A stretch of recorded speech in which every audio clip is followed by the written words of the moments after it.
Assalamualaikum warahmatullahi wabarakatuh. Selamat siang, salam sejahtera untuk kita semua. Halo rekan-rekan mahasiswa dan juga seluruh keluarga besar Visiver dari Fakultas Hukum Ilmu Sosial Ilmu Politik Universitas Terbuka. Senang sekali pada hari ini saya dapat hadir, Sri Pujiati nama saya, dapat hadir dan menyapa rekan-rekan semua sebagai host di acara atau program TST, Temu Sapa Tanya, Fakultas Hukum Ilmu Sosial Ilmu Politik Universitas Terbuka. Sebelumnya kami ingin mengucapkan selamat menunaikan ibadah puasa bagi rekan-rekan mahasiswa semuanya yang menunaikan. Semoga puasa di bulan ini tidak mengurangi produktivitas teman-teman semua, tapi lebih meningkatkan semangat belajar, karena kan tidur saja katanya ibadah, apalagi belajar seperti itu ya. Sebagai informasi, TST ini bertujuan untuk meningkatkan keterlibatan sivitas akademika FH/ISIP Universitas Terbuka dalam program komunikasi yang interaktif, informatif, dan edukatif, serta dapat mendukung program UT dalam memberikan informasi layanan-layanan Fakultas Hukum Ilmu Sosial Ilmu Politik, mendekatkan mahasiswa dan fakultasnya hingga meningkatkan persistensi mahasiswa dalam pembelajaran di Universitas Terbuka. Selain itu, program ini juga diharapkan dapat memberikan wadah bagi mahasiswa FH/ISIP semua untuk berdiskusi, bertukar pikiran, dan memperluas wawasan dalam berbagai topik akademik dan non-akademik selama 1 jam ke depan minimal, katanya Pak, dengan tema yang tentunya berbeda pada setiap sesinya. Program ini juga dapat disaksikan secara daring melalui platform YouTube, yakni pada channel FH/ISIP Universitas Terbuka. Silahkan di-subscribe, di-like, di-komen juga ya bagi yang belum. Kemudian mengingatkan kembali bahwa nantinya teman-teman mahasiswa dapat menyapa satu sama lain di kolom chat dan juga bertanya secara langsung ke narasumber kita pada pagi hari ini. Bertanyanya bebas apa saja, asalkan tentunya tetap berkaitan dengan tema yang diangkat minggu ini. Temanya adalah Bincang Akademik FH/ISIP. Nah, siapa sosok narasumber kita di TST sesi minggu ini? Tanpa berlama-lama lagi, langsung saja mungkin Pak, saya perkenalkan terlebih dahulu narasumber kita pada pagi hari ini, yaitu Bapak Hendrikus Ivoni Bambang Prasetyo SOS MSI, selaku Wakil Dekan Bidang Akademik pada Fakultas Hukum Ilmu Sosial dan Ilmu Politik. Selamat siang Pak. Selamat siang. Apa kabar Pak? Baik-baik. Baik ya Pak ya? Ya, ini karena cuacanya mendung jadi kelihatannya masih pagi. Iya. Apalagi ini hari kedua puasa, kalau yang menunaikan mungkin agak ngantuk-ngantuk gitu ya Pak ya? Iya. Iya. Jadi Pak, selama 1 jam ke depan ini kita akan ngobrol mungkin ya. Tidak terlalu formal, santai saja mungkin ya Pak ya? Oke. Terkait akademik terutama gitu ya. Dan mungkin beberapa atau kebanyakan dari teman-teman mahasiswa di sini belum terlalu mengenal gitu ya Pak ya. Karena katanya kan kalau kata pepatah tak kenal maka tak sayang. Kalau saya plesetin sedikit Pak, tak kenal maka kenalan. Oke. Jadi izinkan saya untuk membacakan CV Pak Papas terlebih dahulu ya Pak ya. Iya.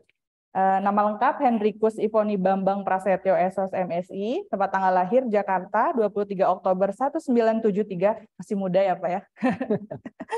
Pendidikannya S1 Sosiologi Universitas Indonesia, S2-nya juga sama, Sosiologi Universitas Indonesia. Jabatannya pada saat ini adalah Wakil Dekan Bidang Akademik pada Fakultas Hukum Ilmu Sosial dan Ilmu Politik, serta tentunya dosen lektor kepala pada Prodi Sosiologi FH/ISIP UT ya Pak ya.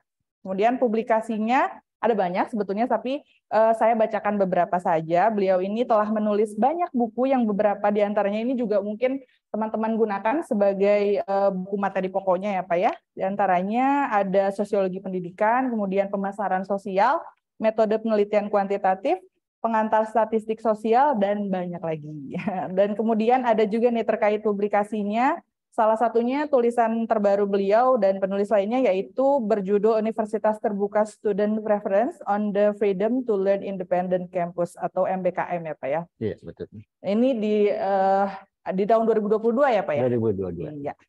Terkait durasi mungkin ya Pak, jadi saya tidak bisa membacakan semuanya, langsung saja mungkin seperti itu. Tapi saya sebelum saya tanya banyak soal akademik Pak, boleh tidak diceritakan terlebih dahulu sebetulnya awal mula Pak Papas ini bergabung di FH/ISIP Universitas Terbuka itu seperti apa sih Pak? Oke, baik. Terima kasih Mbak Puji. Ya. Jadi saya itu sudah bergabung dengan FISIP, dulu FISIP ya, belum ada hukumnya ya. Bergabung dengan FISIP itu sejak tahun 1999. Wow. Jadi sudah lumayan lama lah di sini ya. Sudah 1999 dan dari pertama kali masuk sampai sekarang itu ya berkutatnya ya di fakultas gitu ya, seperti itu. Kalau menjabat sebagai wakil dekan akademik itu sejak kapan, Pak? Kalau wakil dekan itu, ini kebetulan saya sekarang ini yang periode kedua. Oh iya. Periode kedua, habisnya tahun depan nih teman-teman nih. Saya udah habis tahun depan. Saya mulai jadi wakil dekan itu sejak 2016. 2016, iya. Gitu. Ini periode yang kedua. Oke, Pak ya. Kemudian ini mungkin teman-teman juga ingin mengetahui, Pak, sebetulnya wakil dekan bidang akademik itu apa sih, Pak, tugas pokok yang memang menjadi tanggung jawab Bapak? Nah, kalau tugas pokok nggak banyak, cuma satu, hanya akademiknya aja gitu ya. Tapi kalau bicara akademik itu ya sebetulnya mulai dari mahasiswa masuk sampai mahasiswa keluar. Itu semuanya bagian dari wakil dekan bidang akademik. Jadi kaitannya nanti dengan ketika mahasiswa registrasi gitu ya. Kemudian nanti pada saat pembelajaran kita nanti tugasnya juga di bidang kurikulum. Kemudian nanti terkait dengan bahan ajarnya gitu, terkait dengan bahan ujian sampai nanti ketika mahasiswa lulus gitu ya. Nah, itu semuanya masih di bawah wakil dekan bidang akademik. Wah, luar biasa. Hanya satu, hanya akademik. Satu aja, Pak. Satu aja. Tapi banyak anaknya ya, Pak ya? Itu banyak. Gitu. Tapi saya dengar juga Bapak kan sering menjelaskan tentang diantaranya ada MBKM juga ya, Pak ya. Kemudian juga mungkin kalau rekan-rekan di sini yang mahasiswa baru juga masih akrab dengan RPL. Itu juga ya, Pak ya? Betul. Sampai ke pengujian juga gitu, Pak? Ujian-ujian dan lain sebagainya. Jadi MBKM itu memang program baru dan itu masuknya ke ranah akademik. Jadi masih bagian dari akademik. Jadi betul, hanya satu, tapi banyak anaknya. Ya, kalau gitu kita bahas satu-satu boleh, Pak? Oke, kita mulai dulu mungkin dari RPL nih, karena kan ada beberapa mahasiswa baru yang masih hangat dengan istilah itu mungkin ya. Nah, saya ingin lebih mungkin menjelaskan kepada teman-teman, kalau boleh Pak, mohon dijelaskan sebetulnya RPL itu sama dengan alih kredit atau bagaimana gitu, Pak? Oh ya, oke. Jadi sebetulnya RPL itu yang teman-teman belum tahu itu artinya adalah rekognisi pembelajaran lampau, gitu ya. Jadi kalau ada calon mahasiswa, ini baru calon ya, belum jadi mahasiswa, calon mahasiswa itu sudah pernah menempuh pembelajaran sebelumnya, itu bisa diajukan untuk kita akui, gitu. Nah, kalau nanti ternyata kita akui, bisa saja nanti mahasiswa dibebaskan beberapa mata kuliah. Itu prinsipnya seperti itu, gitu ya. Nah, di RPL sendiri itu sebetulnya ada dua, yang tadi disebut alih kredit, itu bagian dari RPL sebetulnya, ya. Alih kredit, dan yang satunya nanti adalah transfer. Transfer ya. Jadi kalau alih kredit itu prinsipnya adalah pengakuan dari formal ke formal gitu. Nah, tapi kalau nanti ada yang namanya transfer, itu pengakuan dari bisa nanti teman-teman dari non formal, bisa teman-teman dari informal, itu bisa. Jadi nggak hanya yang formalnya saja. Tapi kalau yang non formal, informal, ada satu syarat yang harus terpenuhi, yaitu teman-teman calon mahasiswa itu harus punya pengalaman kerja. Itu yang membedakannya. Oh, itu bisa ya, Pak ya? Bisa pengalaman kerja itu bisa kita akui. Tapi memang sampai semester ini kita belum untuk ada. Yang itu ya, kita sampai semester ini baru proses yang alih kredit. Itu jadi dari yang formal ke formal. Tapi mudah-mudahan semester depan sudah bisa. Gitu. Jadi teman-teman yang sebelumnya sudah berkuliah mau pindah atau mau meneruskan mungkin ya, Pak ya, atau double degree mungkin gitu ya, Pak ya. Bisa seperti itu. Nah, tapi memang tadi saya sampaikan itu adalah diperuntukkan untuk calon mahasiswa. Jadi kalau yang sekarang teman-teman sudah menjadi mahasiswa nggak bisa, gitu ya, karena proses RPL itu hanya bisa dilakukan sebelum menjadi mahasiswa. Gitu. Nah, tujuannya apa? Supaya mahasiswa tidak mengambil mata kuliah yang nanti akan dibebaskan. Gitu. Makanya prosesnya itu dilakukan di awal sebelum menjadi sebelum menjadi mahasiswa. mahasiswa seperti itu. Betul. Nah, lantas kalau misalkan nih ya Pak ya, ada mahasiswa UT tapi ingin merasa misalkan ini kayaknya bukan bidang yang saya inginkan gitu ya Pak ya, ingin pindah ke prodi yang lain, apakah itu juga melewati proses RPL juga bisa gitu? Bisa. Misalkan dia semester 3 gitu Pak? Ya, bisa. Jadi kalau teman-teman nanti ternyata di tengah jalan nih menyadari gitu bahwa oh ternyata ini bukan minat saya nih gitu, saya mau pindah ke prodi yang lain, bisa itu diproses. Bisa, ya, tapi dengan catatan teman-teman harus menjadi mahasiswa baru lagi. Ya. Nah, jadi teman-teman jadi mahasiswa baru lagi. Nah, apa yang sudah teman-teman pelajari di sebelumnya itu bisa diajukan gitu. Nah, tapi sekali lagi nanti ada proses ya, ada proses penilaian. Jadi tidak berarti bahwa semua yang sudah dipelajari bisa diterima begitu saja. Ya, tergantung nanti kurikulum yang akan diikuti. Kalau memang itu sama kompetensinya, tentu bisa kita bebaskan. Tapi kalau misalnya kompetensinya berbeda, ya nggak bisa kita akui. Kira-kira seperti itu gambarannya. Itu proses pemilihannya dari Bapak atau di prodi masing-masing, Pak? Mana yang bisa ini mungkin? Dari prodi. Jadi itu. Jadi di setiap program studi itu ada tim yang ditunjuk memang khusus untuk melakukan proses. Kalau saya kan lebih kepada koordinasinya saja, koordinasinya saja, kira-kira seperti itu. Baik. Kemudian kalau misalkan mungkin nanti ada juga ya supaya pengetahuan untuk mahasiswa juga ya Pak ya, kalau ingin melakukan alih kredit itu sendiri atau RPL gitu Pak ya, apa kiranya yang harus dilakukan? Apakah bisa ditawarkan langsung oleh UT-nya atau sebetulnya harus diajukan oleh mahasiswanya Pak? Diajukan. Ya, jadi nanti teman-teman ketika akan mengajukan alih kredit kan mendaftar ulang lagi ya, mendaftar ulang lagi, masuk sebagai mahasiswa baru lagi. Nah, nanti teman-teman masih menggunakan aplikasi yang di SIA UT ACID itu. Jadi itu ada di dalam situ, silakan teman-teman pilih sebagai RPL. Nah, nanti ketika teman-teman memilih sebagai RPL, ada prosesnya yang harus diikuti, termasuk nanti persyaratan apa saja yang harus dipenuhi itu nanti ada di aplikasi. Di aplikasi itu semuanya ya. Jadi silahkan cek begitu ya kalau ingin tahu lebih dalam mengenai RPL sendiri ya Pak ya.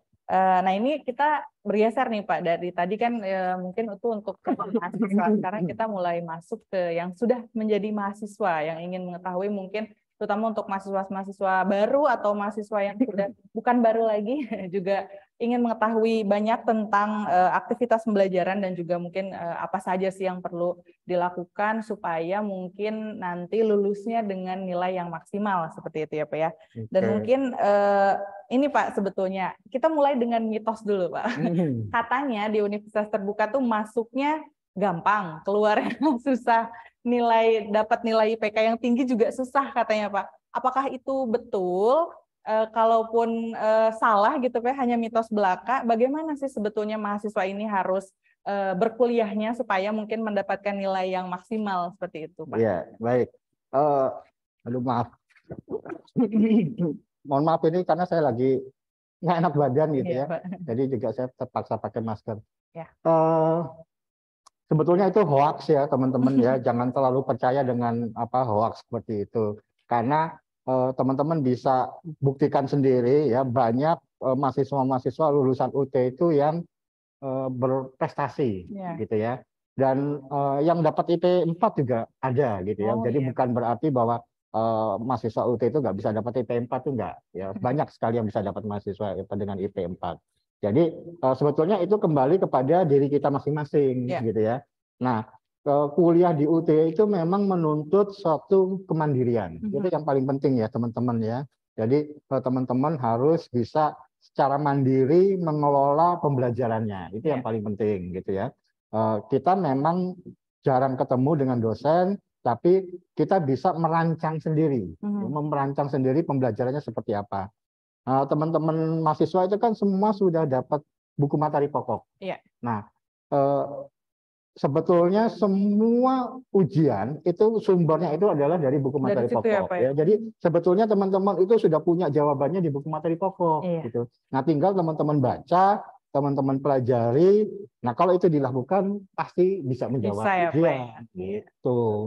Nah, yang sering kali terjadi adalah mahasiswa itu terlena. Ya. ketika mau ujian baru buka BMP-nya. Nah, itu yang pasti nggak akan dapat IP yang bagus. Iya.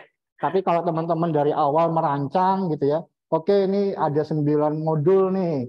9 modul kita punya waktu 3 bulan. Nah, bagaimana dalam waktu 3 bulan itu kita pelajari 9 modul yang ada. Iya. Itu pasti akan bisa tercapai. Jadi jangan SKS sistem kebut Iya, ya. jangan sistem kebut semalam. Kalau itu pasti nggak akan dapat IP bagus. Iya, betul. Gitu. Nah, untuk lebih mungkin mendukung mahasiswa itu sendiri gitu dalam belajar mandiri ya Pak ya, apa saja sebetulnya layanan belajar dari Universitas Terbuka sih Pak yang bisa membantu mungkin? Ya, nah kalau di UT sendiri, walaupun tadi kita bilang teman-teman harus punya kemandirian, tapi kita juga tidak menutup adanya bantuan belajar. Ya, kita sebutnya sebagai tutorial. Nah, jadi itu nanti teman-teman silakan ikuti tutorialnya. Itu mudah-mudahan bisa membantu. Karena selain membantu dalam proses pembelajarannya, juga tutorial itu berkontribusi dengan nilai akhir. Oh iya. Gitu ya. Jadi nggak akan sia-sia teman-teman mengikuti tutorial. Gitu. Oke, berarti ada tutorial online, kemudian ada web juga ya Pak ya? Jadi kalau teman-teman yang masih baru mungkin belum tahu ya, kalau di kita itu ada beberapa tutorial. Ada tutorial online, ada tutorial webinar. Ya, kalau dulu itu kita menyebutnya tutorial tatap muka gitu ya, tapi sekarang itu kita sudah alihkan dengan tutorial webinar. Web gitu ya Pak ya. Web kita mengenalnya seperti itu. Jadi walaupun belajar mandiri tetap didukung ya Pak ya, dipermudah gitu. Apalagi mungkin kalau UT kan sudah canggih ya Pak ya, ada aplikasinya gitu. Jadi di mana saja bisa, asalkan mungkin ada semangat juga dari teman-teman semua gitu ya Pak ya. Iya, kemudian Pak, nilai mahasiswa nih Pak, mungkin rekan-rekan juga bertanya-tanya, kalau di universitas konvensional mungkin nanya gitu ke dosennya itu kadang dapat nilai bonus gitu ya Pak. Nah kalau di Universitas Terbuka ini sebetulnya nilainya itu dapat dari mana sih Pak? Oke, tadi sudah saya sampaikan kalau ada kontribusi nilai dari tutorial ya. Jadi nanti teman-teman ketika teman-teman mendapatkan nilai akhir itu sebetulnya ada dua paling tidak. Yang pertama itu dari nilai ujian akhir. Nah di UT itu kita hanya 1 kali ujian ya, hanya ada ujian akhir semester. Kalau di perguruan tinggi lain mungkin ada ujian tengah semester, gitu ya. Nah, kalau di kita hanya 1 ujian akhir. Kemudian selain dari ujian akhir, ada kontribusi juga dari tutorial, gitu ya. Makanya saya sarankan kepada teman-teman untuk aktif di tutorial, karena di tutorial sendiri juga ada macam-macam penilaian. Ada dari diskusi, ada dari tugas. Nah, itu nanti teman-teman kita harapkan aktif di dalam tutorial itu. Nah, tapi ada satu hal nih teman-teman yang harus perhatikan dengan benar-benar adalah nilai tutorial itu bisa berkontribusi kalau nilai ujian akhirnya itu minimal 30.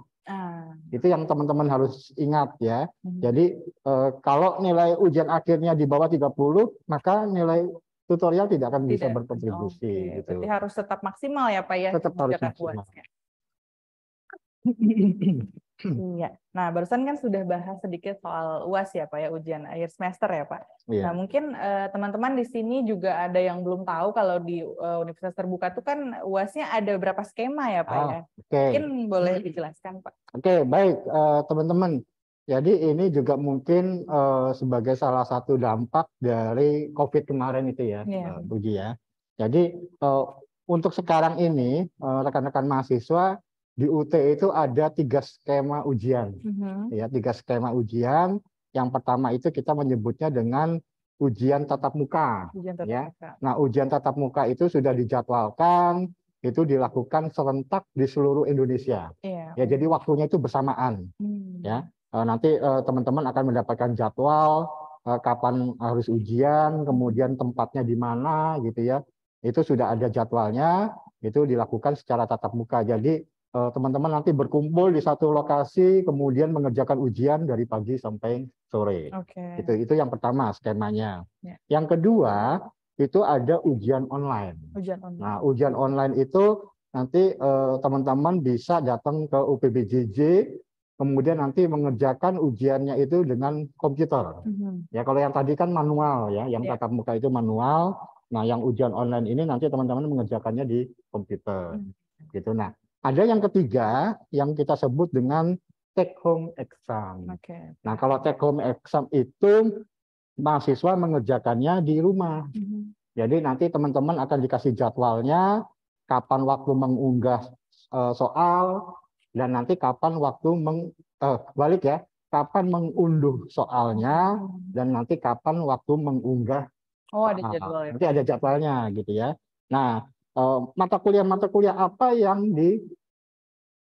apa namanya dijalankan dengan skema itu, nah itu sudah ditetapkan juga. Oh gitu. Tapi yang paling banyak, yang paling dominan adalah di UTM, di tatap muka. Itu yang paling banyak. Gitu ya. Kalau yang biasanya itu yang mata kuliah yang sifatnya dasar ya, keterampilan umum itu biasanya di ujian online kan. Iya. Gitu. Nah, kalau yang di take home exam kan itu biasanya yang memang mata kuliah yang kita anggap susah. Gitu ya. Atau memang mata kuliah yang memang membutuhkan satu keterampilan yang nggak bisa dilakukan secara objektif. Nah, ini mungkin juga teman-teman perlu ketahui, skema yang tatap muka dan skema yang ujian online itu biasanya bentuknya multiple choice ya. Multiple choice. Tapi kalau yang take home exam itu biasanya bentuknya esai, uraian gitu ya. Jadi mata kuliah yang sulit. Kemudian kalau kayak misalnya di bahasa Inggris itu ada mata kuliah writing, ya, listening. Nah, itu hal-hal yang biasanya diujikan dalam bentuk take home exam. Nah, ada satu kebijakan baru yang mungkin teman-teman, terutama teman-teman mahasiswa lama yang sudah pernah mengenal take home exam, gitu ya. Kalau semester kemarin, kalau tidak salah itu waktu pengerjaan tugasnya itu kalau 12 jam kalau nggak salah ya. Nah, tapi kayaknya semester ini itu dibatasi hanya lebih dari 6 jam. Gitu ya. Jadi nanti teman-teman tolong perhatikan benar-benar bahwa waktu pengerjaan take home exam itu hanya 6 jam. Ya, 6 jam itu dihitung dari ketika mahasiswa mengunduh soal. Gitu ya. Misalnya mahasiswa mengunduh soal jam 8, maka 6 jam kemudian mahasiswa harus mengunggah jawabannya. Gitu ya, itu teman-teman tolong diperhatikan benar-benar waktunya. Gitu ya. Berarti luar biasa ya Pak ya. Jadi menawarkan 3 skema yang ini sebetulnya cocok untuk berbagai kondisi mahasiswa nih Pak. Kalau misalkan tidak ada sinyal gitu, tidak ada gadget yang memadai kan bisa pakai yang UTM tadi ya Pak ya. Atau kalau sibuk misalkan bisa pakai THE juga ya Pak ya. Jadi luar biasa nih UTM menawarkan banyak pilihan ya Pak ya. Karena kan memang karakteristik mahasiswa UT itu kan heterogen ya. Iya betul, beragam. Ada yang ada di pedalaman, ada yang di perkotaan, ada yang sinyalnya bagus, ada yang sinyal buruk. Nah, hal-hal seperti itu kita coba fasilitasi. Ya, luar biasa sekali itu. Sampai sini aja udah seru banget ya Pak ya. Banyak berarti ya ininya tugas-tugas Bapak dan jasa dalam memberikan layanan kepada mahasiswa gitu. Nah, ini Pak mungkin tadi sudah nih mahasiswa yang baru, kemudian mahasiswa yang sedang berjalan pertengahan ya Pak ya. Nah, ada juga nih mahasiswa yang sedang berjuang lulus Pak. Jadi mereka sedang mengerjakan karil dan TAP ya Pak ya. Nah ini kan mungkin di skema sebelumnya mungkin ya kita menyatukan keduanya gitu. Yang tadinya TAP dan karil itu sama-sama barengan gitu Pak ya. Sekarang katanya kan ada ini ya Pak ya, ada yang baru nih dari karil dan TAP ini. Boleh mungkin dijelaskan Pak? Oke, baik. Jadi teman-teman ketika nanti teman-teman akan menyelesaikan kuliah, itu biasanya di bagian akhir itu ada yang disebut dengan tugas akhir program, ya. Nah, kalau teman-teman mungkin selintas pernah mendengar di perguruan tinggi lain itu biasanya bentuknya skripsi. Betul. Ya, tapi kalau di UT sampai saat ini bentuknya bukan skripsi, tapi dalam bentuk ujian komprehensif. Ya, ujian komprehensif itu merupakan pertanyaan-pertanyaan yang didesain sedemikian rupa yang bersumber dari beberapa mata kuliah. Ya, biasanya itu antara 4 sampai 5 mata kuliah.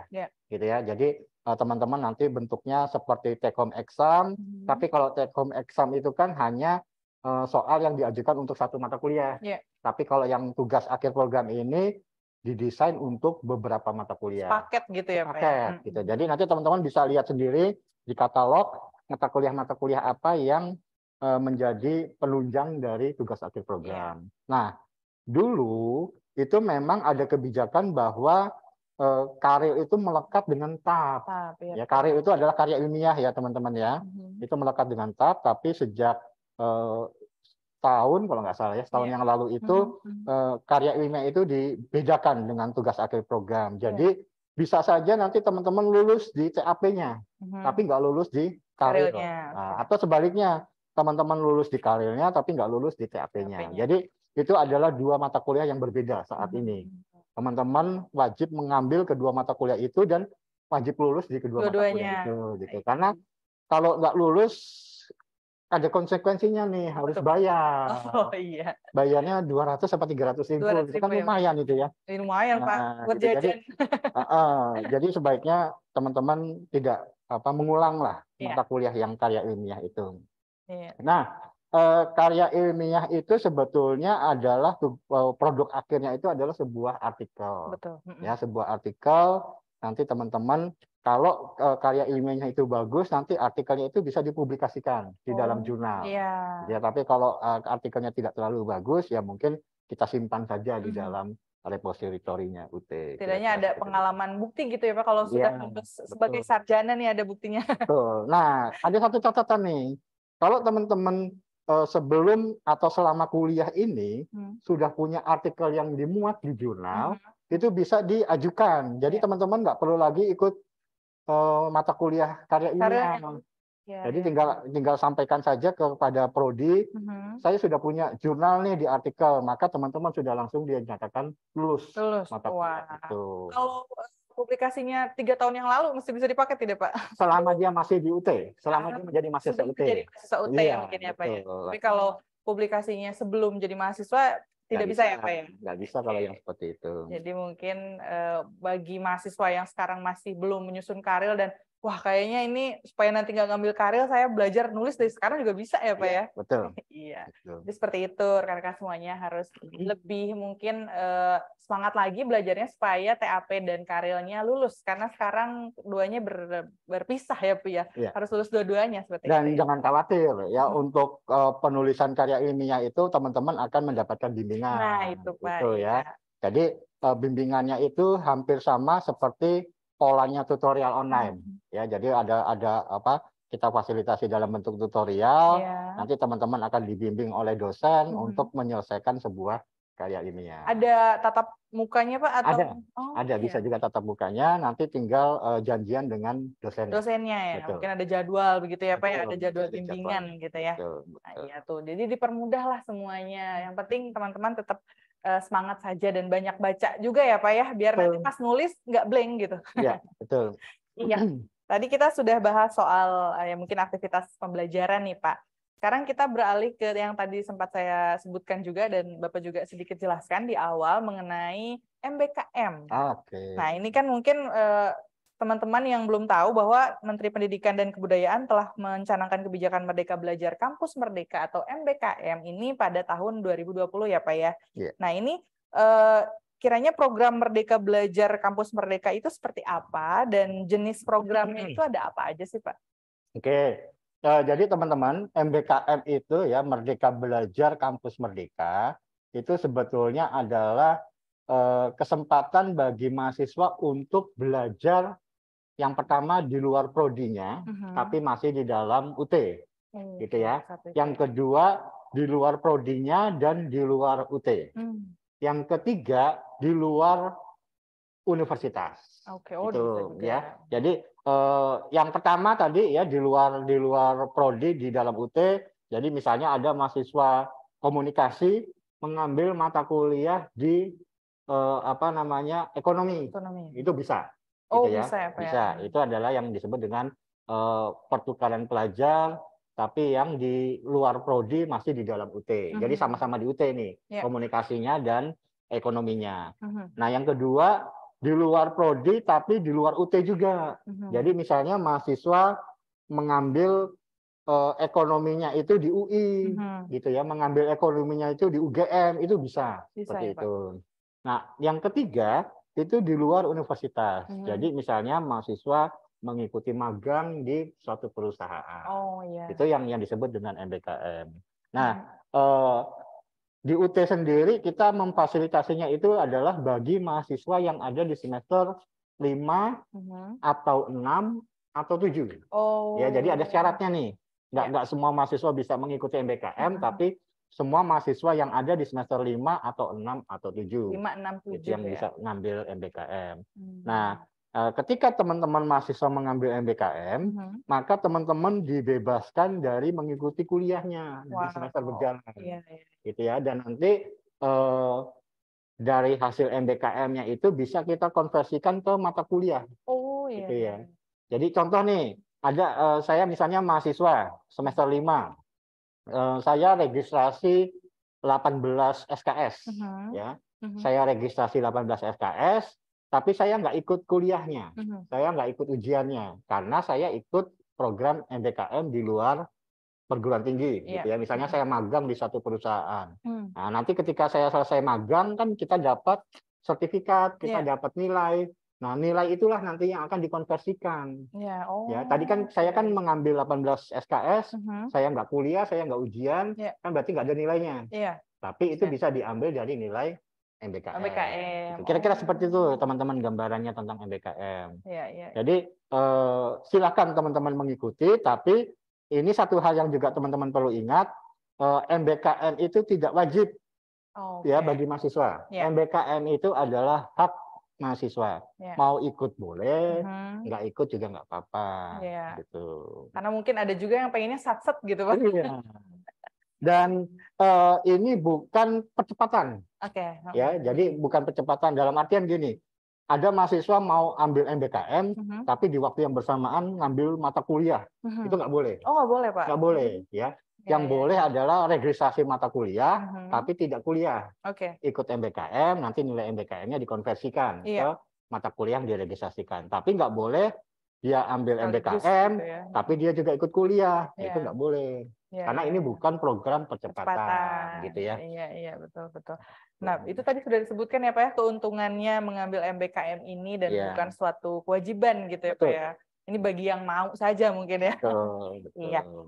Lantas Pak, untuk prosedurnya nih Pak, untuk prosedur dalam mengikuti kalau misalkan mahasiswa pengen ikut MBKM gitu, apa saja sih yang harus dilakukan? Apakah harus datang ke UT Pusat gitu, atau ke PBJJ atau seperti apa gitu? Ya, yang pasti teman-teman harus registrasi ya. Yang pertama registrasi mata kuliahnya tetap, ya, walaupun nanti tidak kuliah dan tidak ujiannya, registrasi mata kuliah tetap. Yang kedua registrasi programnya. Ya, biasanya itu yang paling banyak itu diselenggarakan oleh Kemendikbud. Ya, Kemendikbud itu banyak sekali program-program tentang MBKM. Silakan teman-teman masuk ke MBKM-nya Kemendikbud. Di situ nanti akan banyak sekali program. Ya, silakan di website-nya itu. Silakan teman-teman pilih mana yang teman-teman sukai. Kemudian nanti ada persyaratan-persyaratan yang harus dipenuhi. Misalnya ada surat rekomendasi, ada surat pertanggungjawaban mutlak dan sebagainya. Itu silakan nanti teman-teman hubungi kami. Ya, di dalam websitenya FISIP itu sudah ada aplikasi untuk permohonan surat rekomendasi. Jadi nggak usah teman-teman datang ke UT, ya. Ajukan saja di dalam form itu, nanti kita akan proses, kita akan bantu. Iya, berarti langsung ke fakultas saja ya Pak ya. Fakultas di websitenya, FISIP sudah kita sediakan ya untuk permohonan surat rekomendasi. Betul. Baik, tidak sulit berarti sebetulnya kalau mau ya Pak ya. Kalau misalkan ini Pak, mungkin sedikit pertanyaan tambahan nih Pak, yang kalau kita misalkan mau tadi ambil kuliah di UI misalkan ya. Saya misalkan mahasiswa sosiologi hanya gitu ya. Terus mau ambil jurusannya tuh yang nyebrang gitu Pak. Tiba-tiba ambil yang FMIPA gitu misalkan. Apakah boleh seperti itu, bebas mau apa saja, atau minatnya misalkan ke kesenian, mau ambil seni terus langsung gitu daftar, atau sebetulnya ada ketentuan mata kuliah yang masih berkaitan nih sama prodinya gitu. Iya. Namanya juga Merdeka Belajar. Ya, jadi sebetulnya teman-teman dimerdekakan untuk belajar gitu ya. Jadi kalau misalnya teman-teman dari prodi sosiologi tapi ingin sedikit mempelajari tentang ekonomi, ya silakan ambil mata kuliah ekonomi yang ada di prodi lain gitu. Bebas ya. Jadi pilih bebas apa aja yang diminati gitu ya Pak ya. Iya. Nah, mungkin untuk memotivasi rekan-rekan kita ini sedikit informasikan bahwa mahasiswa dari FHISIP ini juga ada yang pernah mengikuti MBKM, khususnya dalam program yang disebut IISMA ya Pak ya. Jadi namanya Muhammad Bijak Sabara Hikmawan, mahasiswa program Studi Ilmu Pemerintahan FHISIP semester 6 2019.2 semesternya Pak ya. Ini berhasil lolos dalam seleksi Indonesian International Student Mobility Awards tahun 2022 di Korea University itu Pak. Wah, jadi mungkin nanti akan ada bijak-bijak lainnya ya Pak ya, yang bukan hanya ke Korea, mungkin bisa ke negara-negara lainnya juga ya Pak ya. Memang itu salah satu program MBKM yang mungkin juga menarik gitu ya. Jadi teman-teman itu bisa memiliki kesempatan untuk belajar selama 1 semester itu di luar negeri. Gitu ya. Kalau Mas Bijak tadi itu dia di Korea University gitu ya. Semester kemarin dia belajar di sana, dan tahun ini, semester ini, untuk mahasiswa FHISIP itu sudah ada 9 kalau nggak salah ya. 9 yang sudah sampai masuk ke tahap wawancara. Wah. Ya, jadi mudah-mudahan hasil wawancaranya juga bagus sehingga 9-9-nya lolos gitu ya. Mudah-mudahan seperti itu. Dan saya berharap nanti semakin ke depan semakin banyaklah mahasiswa FHISIP yang ikut program-program seperti ini, kan itu sangat bermanfaat gitu ya. Jadi mahasiswa UT juga makin lebar sayapnya Pak ya, hingga ke luar negeri gitu. Ya, dan itu catatan ya, satu catatan khusus bahwa mahasiswa bijak itu kemarin menjadi ketua atau koordinator bagi mahasiswa-mahasiswa dari perguruan tinggi dimanapun yang kuliah di Korea University. Wow, saya merinding loh Pak. Jadi itu menunjukkan bahwa mahasiswa UT itu tidak kalah kualitasnya dibanding mahasiswa lain, gitu ya teman-teman ya. Jadi tetap semangat. Jangan berkecil hati juga ya Pak. Mungkin orang lain di luar sana belum, ada juga yang belum mengenal UT, tapi dengan kita sekarang hari ini diinformasikan juga ada yang nggak kalah keren ya Pak ya. Dan Bapak juga tadi menjelaskan di awal juga bahwa banyak kok mahasiswa yang bisa dapat lulus dengan IPK yang 4, bahkan mungkin teman-teman juga pernah mendengar bahwa lulusan UT itu paling banyak lulus PNS nih Pak, CPNS gitu ya. Berarti kan luar biasa ya mahasiswa UT itu sebetulnya Pak ya.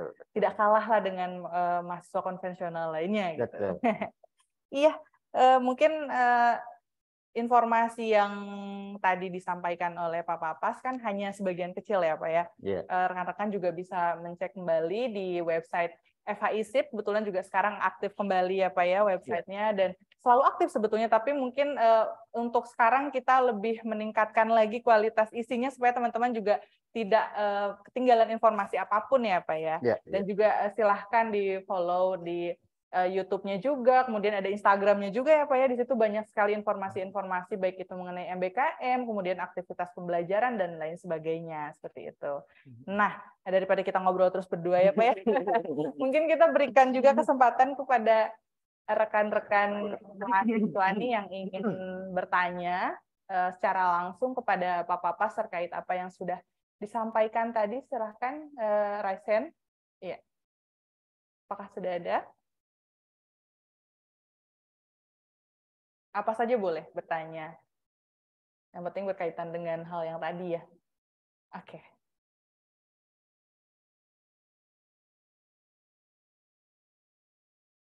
Sudah ada?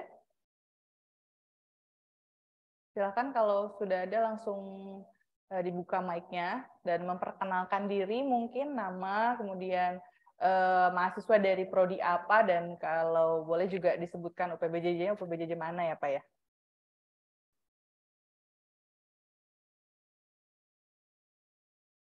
Belum? Oke. Yang di chat mungkin. Di chat mungkin sudah ada? Udah ada yang open ya? Ya, okay. Kalau belum ada yang raise hand, mungkin bisa bertanya via chat juga ya. Nah, ini ada di chat nih Pak. Kita utamakan dulu mungkin di chat karena yang raise hand masih malu-malu nih. Ini ada pertanyaan. Sebelumnya perkenalkan, nama saya Alem Maulana dari UT Padang. Pada Juni 2022, saya sudah publis artikel ilmiah yang aliviasi mahasiswa UT. semester ini saya akan mengambil Karil. Apakah yang artikel yang sudah dipublis itu bisa diakui atau harus mengambil karya ilmiah kembali? Dan kemudian apakah artikel ilmiah yang tidak sesuai dengan rumpun prodi ilmu itu juga bisa diakui atau tidak, katanya Pak? Oke, baik. Jadi tadi yang sudah saya sampaikan, kalau teman-teman sudah punya artikel yang dipublikasikan, diajukan saja ya. Nanti kita lihat apakah dari prodi menyetujui apa tidak. Yeah. Ya. Kalau nanti dari prodi menyetujui, maka teman-teman tidak perlu lagi mengikuti kuliah karya ilmiahnya. Nanti otomatis itu sudah akan dipublikasikan. Nah, memang satu persyaratannya adalah harus sesuai dengan keilmuannya gitu ya. Jadi kalau misalnya tadi mahasiswa sosiologi, ya jurnalnya juga berkaitan dengan masalah-masalah sosiologi gitu ya. Jangan masalah yang lain di luar sosiologi. Yang dari administrasi bisnis juga begitu, yang dari hukum itu juga harus yang sesuai dengan prodinya, keilmuannya gitu ya. Jadi harus tetap berkaitan dengan keilmuannya ya. Iya. Kecuali mungkin bisa mengait-mengaitkan nih. Misalkan tadinya jauh temanya, tapi bisa dikaitkan gitu. Nah, ini satu hal ya teman-teman yang perlu saya ingatkan kepada mahasiswa. Ya. Ketika teman-teman membuat karya ilmiah, jangan mengambil karya ilmiah orang lain, gitu ya.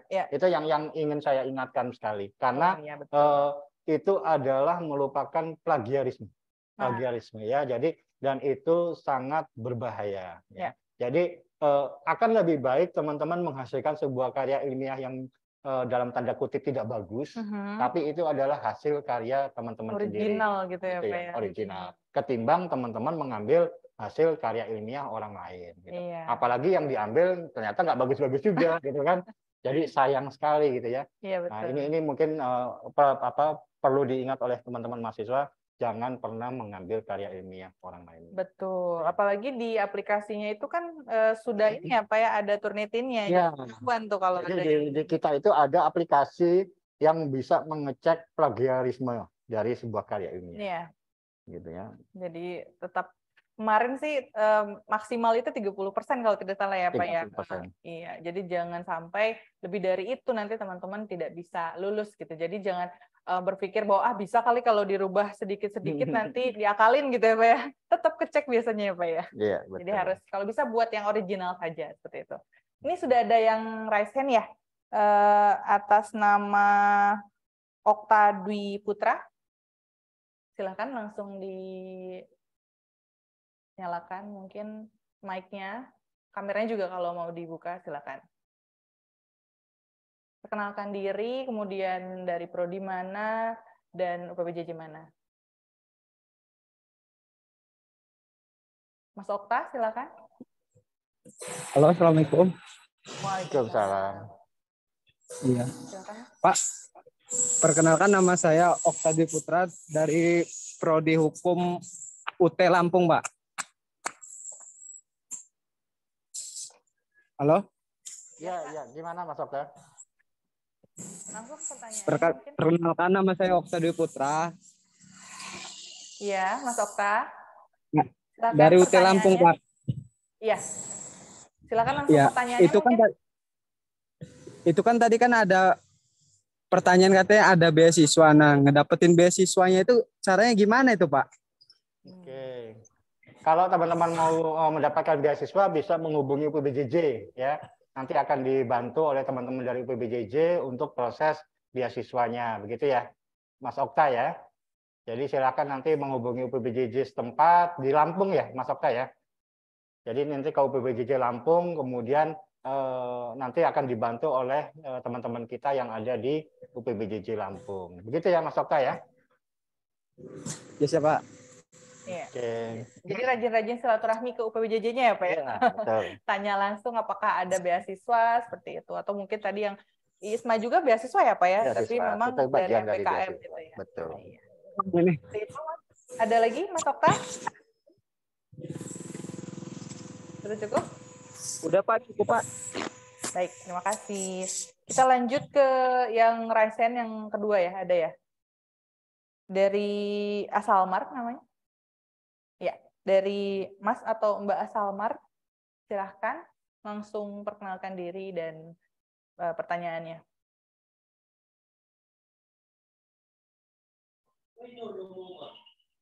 Iya, sama dengan pertanyaan yang Mas tadi. Terima kasih. Oke. Tentang beasiswa ini menarik soalnya Pak. Ini kan lumayan nih ya. Iya. Kalau harus berkuliah tanpa harus mengeluarkan dana pribadi mungkin ya Pak. Iya. Pokoknya intinya kalau beasiswa rajin-rajin cek dan tanya ke PJJ-nya seperti itu ya Pak ya. Betul. Iya. Ada yang present lagi atau kita ke chat dulu mungkin ya? Ya. Untuk pertanyaan yang ada di chat nih Pak. Apa ini dari Mas Alem juga mungkin ya tentang TAP tadi? Oh bukan, dari Mas Edi Suswadi katanya. Ini pertanyaannya mohon penjelasan mengenai TAP nih Pak. Itu apakah seperti ujian THE yang soalnya berdasarkan beberapa mata kuliah atau seperti apa? Oke, baik. Mas siapa tadi? Mas Edi. Mas Edi ya. Jadi Mas Edi mungkin menangkapnya malah salah gitu ya. Jadi kalau THE itu adalah ujian esai uraian yang sumbernya nanti dari satu mata kuliah gitu ya. Nah, tapi kalau yang TAP itu bentuknya uraian ya, tapi dia bersumber dari beberapa mata kuliah gitu ya. Jadi biasanya nanti dari prodi masing-masing sudah menentukan ada 4 atau 5 mata kuliah nanti yang akan menjadi penunjang TAP. Begitu ya.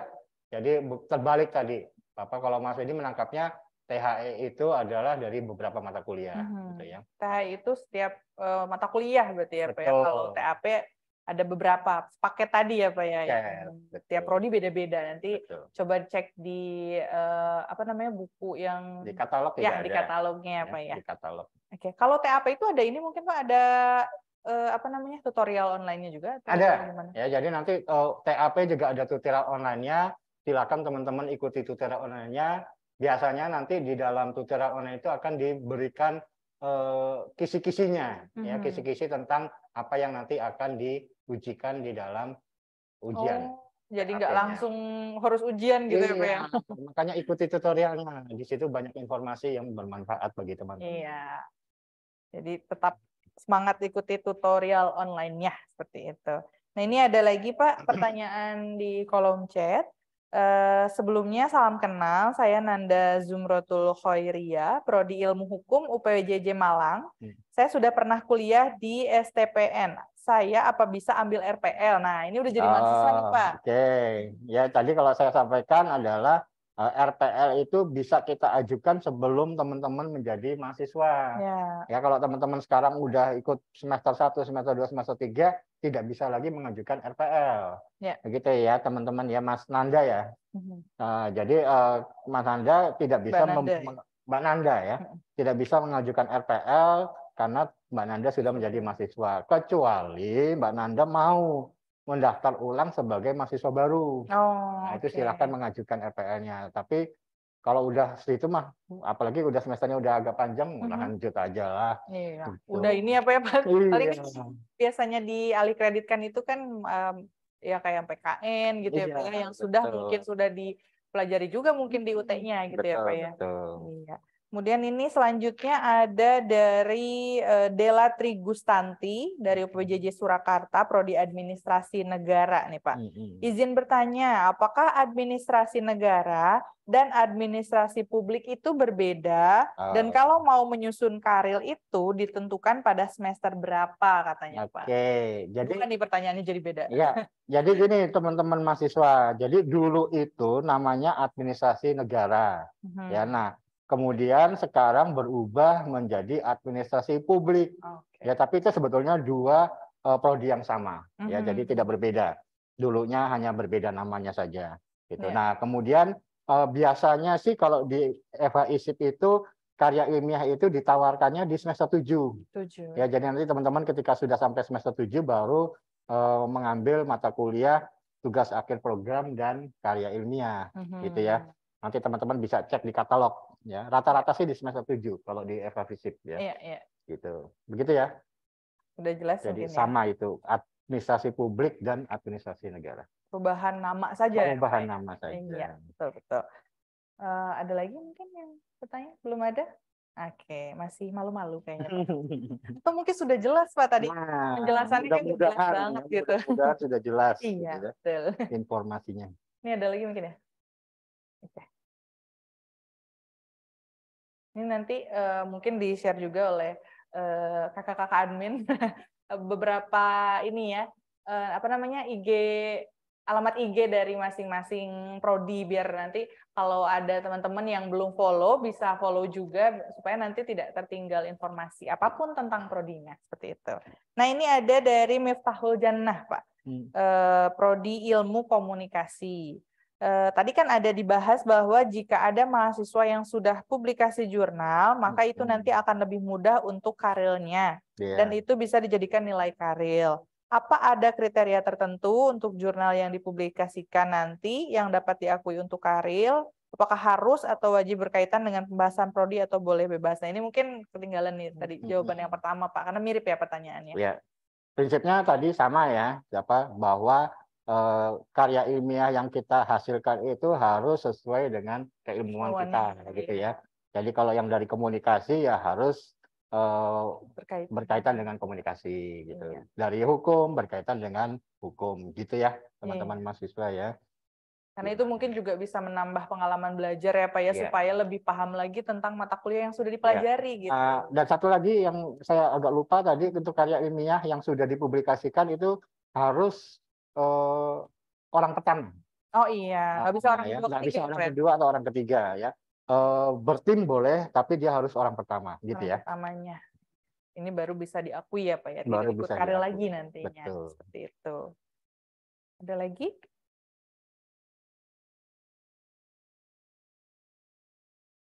Nah, ini ada dari Teguh, Prodi D4 Kearsipan, Pak, UPBJJ UT Serang, deket ya. Terkait mata kuliah praktek kerja, apakah mahasiswa bisa memilih praktek offline? Bagaimana prosedur terkait praktek offline di universitas terbuka nih, Pak? Apakah tempat praktek offline ini ditunjuk dari UPBJJ atau kita yang mencari tempat praktek sendiri katanya? Iya, biasanya nanti akan dikoordinasikan dengan UPBJJ. Ya, jadi nanti ketika teman-teman sudah masuk ke waktunya, masanya praktek kerja, itu silakan berkomunikasi dengan UPBJJ. UPBJJ akan membantu untuk mencarikan lokasinya. Dan kalau kearsipan, kalau saya tidak salah itu biasanya kita kerjasama dengan kearsipan daerah. Oh, ya, jadi biasanya akan di praktiknya itu di situ, di kearsipan daerah. Diarahkan ya Pak ya, ada yang sudah kerjasama gitu. Betul, ya. Kita sudah kerjasama dengan kearsipan daerah. Iya, jadi nanti tinggal update lagi aja informasinya. Dan kalau nggak salah sih sekarang sudah bisa offline ya, karena udah kondisinya sudah mulai mendukung ya. Kalau yang kemarin-kemarin memang karena COVID belum boleh. Masih belum boleh. Iya. Seperti itu Mas Teguh. Mungkin ada pertanyaan lagi Mas?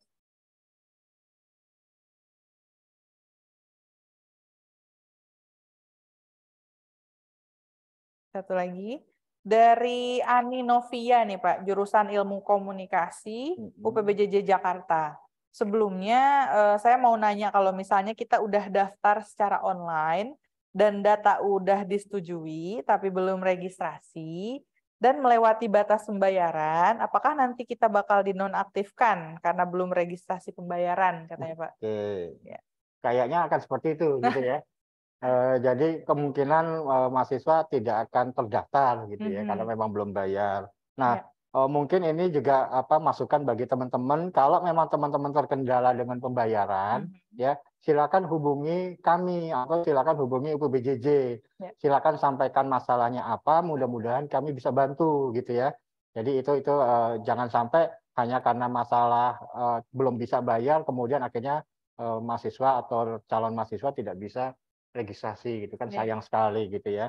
Jadi kalau memang ada kendala, misalnya minta tolong supaya nanti dikasih waktu beberapa waktu gitu ya. Nah, itu mungkin bisa kita bantu lah. Tapi sampaikan ke kami gitu ya, atau ke UPBJJ, nanti akan kita coba bantu gitu ya. Jadi informasikan terlebih dahulu gitu ya Pak ya, supaya nanti bisa dipertimbangkan juga. Iya, betul. Oke, sudah jam 3 Pak. Apakah mau lanjut lagi atau sudah tidak ada lagi yang mau tanya? Iya, satu lagi mungkin ya Pak ya, sebagai penutup nih. Oke. Ini dari Tia Setiawan Pak, Prodi Sastra Inggris, pelayanan mahasiswa luar negeri. Assalamualaikum, saya ada kendala mengenai bahan ajar. Ketika login di BA, di BA app, aplikasi BA maksudnya Pak, mengapa akses deny terus katanya Pak. Sedangkan untuk mahasiswa luar negeri tidak dapat bahan ajar paket suplemen. Untuk pesan secara online sendiri saya mesti menunggu teman yang datang ke negara ini katanya. Betul. Bagaimana kalau seperti itu Pak permasalahannya? Oke, jadi nanti kirimkan saja informasinya, datanya ke Kaprodi. Nanti akan kita coba bantu ya. Jadi bersurat saja atau ber-WA, mudah-mudahan teman-teman sudah tergabung dalam WA grupnya di prodi masing-masing ya. Nanti bisa sampaikan di situ informasinya supaya kita bisa bantu. Paling tidak nanti teman-teman bisa menyampaikan NIM-nya minimal ya. Bisa menyampaikan NIM-nya, kemudian masalahnya apa supaya nanti kita bisa bantu proses-proses seperti itu ya. Oke, jadi tinggal melakukan pengaduan ya Pak Iris. Nanti dibantu juga kalau ada masalah ya.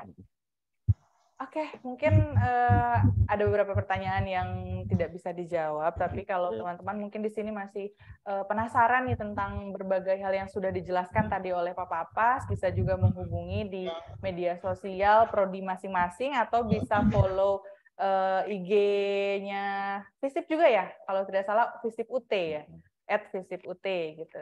Nanti di sana mungkin teman-teman bisa DM atau bisa komen juga supaya nanti kita jawab di situ semuanya gitu ya Pak ya. Betul. Kemudian juga jangan lupa untuk rekan-rekan yang belum mengisi feedback nanti di-share juga di kolom komentar mungkin ya. Nanti diisi di sana semuanya supaya kita tahu nih Pak siapa saja yang hadir pada hari ini. Iya. Mungkin sekian dulu ya.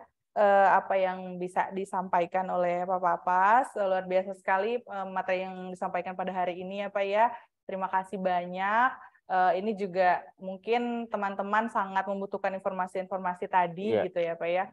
Namun sebelum saya tutup mungkin ada harapan atau pesan juga untuk terutama mahasiswa nih Pak. Harus seperti apa dan bagaimana gitu. Oke, baik teman-teman mahasiswa. Jadi mungkin saya ingin berpesan pada teman-teman mahasiswa. Teman-teman mahasiswa itu walaupun kita berkuliahnya secara jarak jauh, tapi jangan pernah berpikir bahwa teman-teman itu adalah sendiri di UT gitu ya. Teman-teman itu memiliki begitu banyak teman, begitu banyak kerabat ya, dari Sabang sampai Merauke itu bahkan teman-teman bahkan sampai di luar negeri gitu ya. Jadi silakan bergabung dengan grup-grup ya, dengan media sosial yang ada di UT, baik di prodi, baik di fakultas, baik di UT-nya gitu ya, supaya teman-teman tidak merasa sendiri. Kalau ada masalah, silakan sampaikan kepada kami. Mudah-mudahan kami bisa membantu ya. Kalau ada masalah, jangan disebarluaskan ke medsos keluar-keluar gitu ya. Nggak ada gunanya gitu ya. Tapi sampaikan ke kami, kita selesaikan masalahnya secara bersama-sama. Itu pesan yang paling saya sampaikan. Dan harapan saya sih, semoga mahasiswa FHISIP memegang teguh kewibawaan akademik ya. Jadi jangan mengandalkan kepada hal-hal yang di luar akademik ya, kayak tadi misalnya mengakui karya orang lain ya. Kemudian hanya mengcopy paste dari berbagai media untuk menjawab soal dan sebagainya. Itu saya harapkan seperti itu. Iya, tuh. Terima kasih Pak atas waktunya. Mudah-mudahan Pak Papas juga sehat selalu gitu ya, supaya selalu maksimal dalam melaksanakan tugas sebagai wakil dekan bidang akademik FHISIP ini. Baik.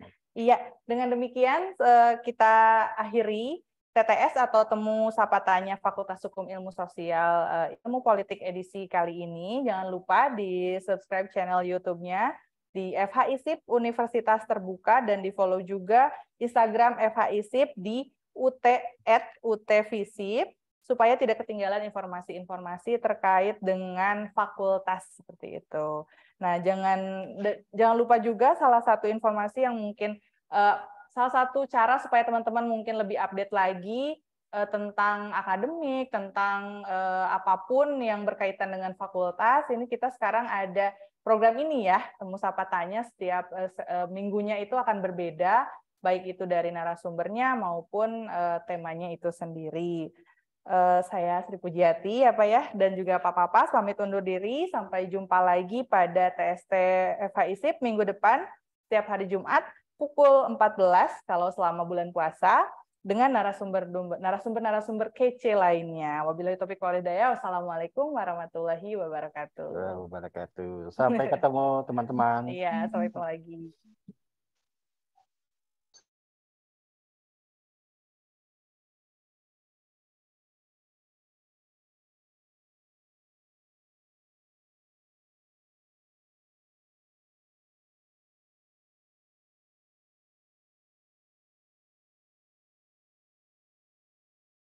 Ada yang tetap sama, meski latar belakang kita berbeda. Ada yang tetap sama, meski tujuan kita berbeda. Ada yang tetap sama, meski jam makan kita berbeda. Sama-sama menghargai perbedaan, mensyukuri keberkahan Ramadan. Selamat menjalankan ibadah puasa.